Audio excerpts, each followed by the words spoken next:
So today we're going to talk about the voices, how you're schizophrenic. Are you schizophrenic? Where's the voices coming from? Now what does that mean?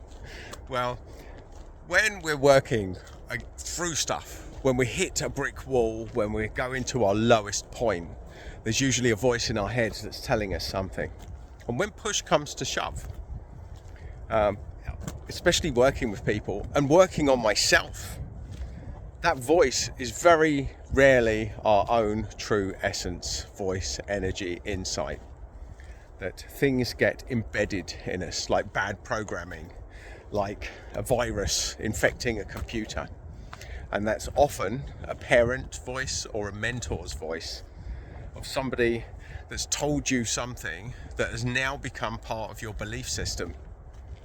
It's a virus. And unless you have your own antivirus software, which is the capacity to recognize that voice and to change it, then it will ruin our computer programming of our head. If we see our head as a computer, viruses are other people's beliefs that we take on board that aren't in our best interest. Things like our family never gets stuff like this, or bad things always happen to me. That's a terrible one, because you'll attract more of it. Our energy's magnetic, our thoughts are magnetic, and the story we tell ourselves will replay and appear in multiple different places as we go. Now, you're going to have bad stuff happen. Everyone. There's no avoiding that. But how you deal with it is the difference between sustainable good energy and mental health crisis.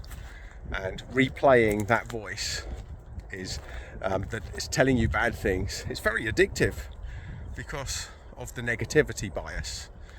The negativity bias we'll talk about on another video, but the bottom line is what it means for you is that human beings are 3 times more addicted to listening to negatives than positives, which means that we all run a negativity bias, which is why this point is all the more important. To know what your true essence voice is, to know the voices that are helping you, and to delete the ones that aren't.